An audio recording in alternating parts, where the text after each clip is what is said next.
the world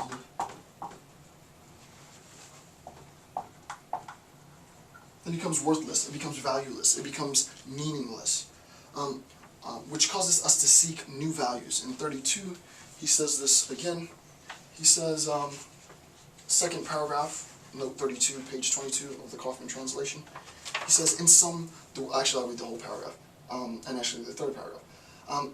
That is precisely how we find the pathos that impels us to seek new values. In sum, the world might be far more valuable than we used to believe. We must see through the naivete of our ideals, right? We have to see through basically the BS, right, is what he's saying, without saying it like that. And while we thought that we accorded it the highest interpretation, remember the highest values are themselves devalued, the highest interpretation, we may not even have given our human existence a moderately fair value. The question, not even the question, the point is, and I think this is critically important, is that if I am here and I am looking at some apex point, and my eyes are focused on this apex point forever, and I'm perpetually in a sense, and the word awe is a really good term, right? I'm in a sense of awe, because the idea of being in a sense of awe, properly speaking, is almost inextricably bound to immobility, right? I'm immobilized. I'm transfixed, right? The state of awe is a state of immobilization. I can't move. I'm in a sense of awe, right? If I'm around and I'm doing other things, I'm not in a sense of awe. To be in a sense of awe, properly speaking, I'm immobilized. I'm transfixed on this thing, on this presence, whatever it might be. What ends up happening is time, right? T1, time goes on. Time is going to keep ticking, with or without me, right? So in a sense, the longer that I stay transfixed in a sense of awe, state of awe, state of awe, state of awe, state of awe, state of awe, state of awe, time N, and this is my death, right? The question then becomes, what happened? What did I do, right? You look back, and this is where you get all the sob stories. What did I do with my life? I should have been more productive, blah, blah, blah. It's too late now. You were in a sense of awe. You were in a sense of intoxication. You were completely transfixed by that thing, whatever that thing might be, the highest moral value, complete perpetual intoxication, you fill in the blank, right? And what ends up happening is you become immobilized. Nothing, you haven't done anything, right? And as Nietzsche says, and I think this is a great point, we may not even have given our human existence, last sentence of the third paragraph, note 32, we may not even have given our human existence a moderately fair value. Because I'm transfixed in a sense of immobilized awe, I can't really appreciate what it is to be a human being. There's a scene in G.I. Jane, not the greatest movie in the world, but there's a scene in G.I. Jane where I think she's doing push-ups or something. She's on a breaking point, and she can't, if I remember correctly, and she can't do like any more push-ups. And it was sort of something like, do you want to quit? Is it too painful? And it was like, yeah, it is painful, but at least the pain it reminds me that I'm a human being, right?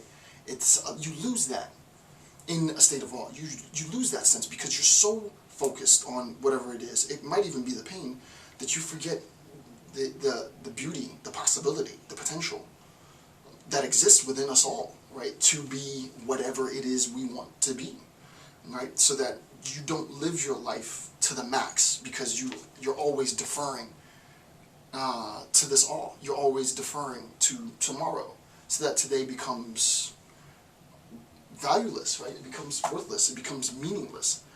And a secession of today's being meaningless, a secession of today's being valueless, a secession of today's being worthless leads you to the point at which you're not going to get another day. And then you think to yourself, damn, I wasted my whole life, right? I want to read that, this again. We may not even have given our human existence a moderately fair value, right? You gotta live it for the present. Yeah, that's how I take it, right? What he's saying, the way I read that, the way I interpret that, and I think it's a very powerful line in note 32 is, you gotta max it out, right? You gotta, like on my arm I have it tattooed, now or never, right? You gotta do it now or forget it, right? You go in. That's just a little bit of a tangent, but actually it's not a tangent at all. I think it's specifically the text, but it's a very personal, like I can feel what Nietzsche is saying in that. Last point, number 3 in this bullet point on page 9 on happiness and pessimism, to recognize that, quote, we may not have even given our human existence a moderately fair value, is something that I think is absolutely paramount. To me, it's not problematic to be in a state of awe.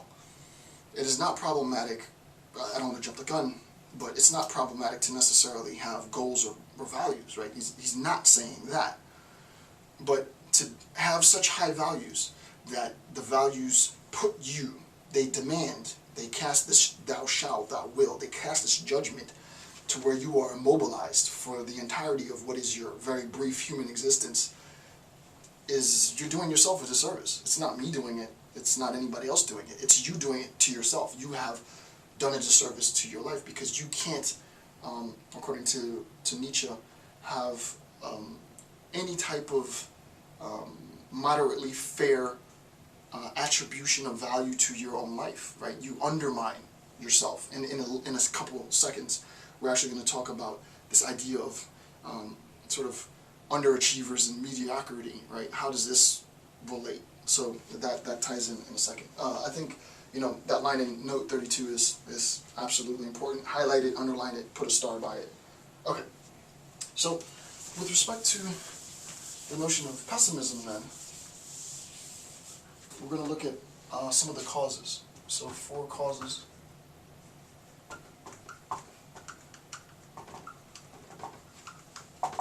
Four causes of pessimism. This comes from note 33 on the same page, page 22 of the Kaufman translation. The most powerful desires have been slandered. Pessimisms. Number 1, desires have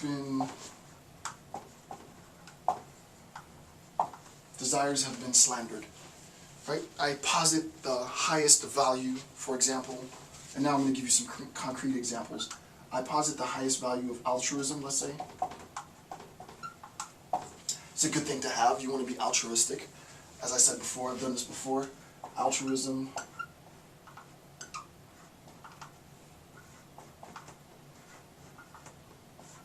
I give everything to someone else. I give everything to someone else. I keep some for myself. I'm only interested for myself. This is egoism. This is altruism, but it's called moderate. And this is altruism proper. Right? I'll give you everything, right? I'll give you everything, including the things that I need in order to sustain my life. Right? So altruism, moderate altruism, egoism. I posit altruism as my highest value. And the first point says the most powerful desires have been slandered. I posit it as my highest value. I am in a sense of awe with respect to how I'm going to conduct my lifestyle in pursuit of absolute altruism, only to recognize that insofar as I conduct my lifestyle in a sense of altruism, that I could be forced, in a sense. The judgment, the thou shalt, might put me in a position where I would have to sacrifice myself and my happiness and my own gains and my own pursuits in pursuit of this higher moral imperative. And thus, it slanders itself, right? Not for all, but for some people, I can look at this now in a sense of disgust. Why would I ever have thought that that would have been an ideal that I aspired for, right?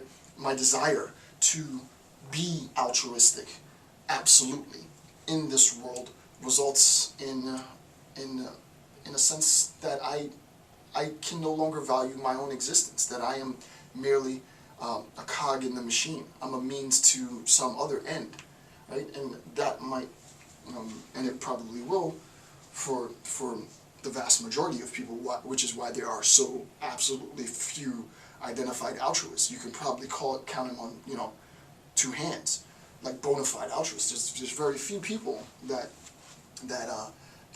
satisfy that category. As far as the billions and billions and billions of people that have lived on this earth since the beginning of time. Why is that the case? Because it's so difficult to attain, right? So the most powerful desires have been slandered. Now I look at that, and instead of saying that's something that I aspire for, when I think of altruism,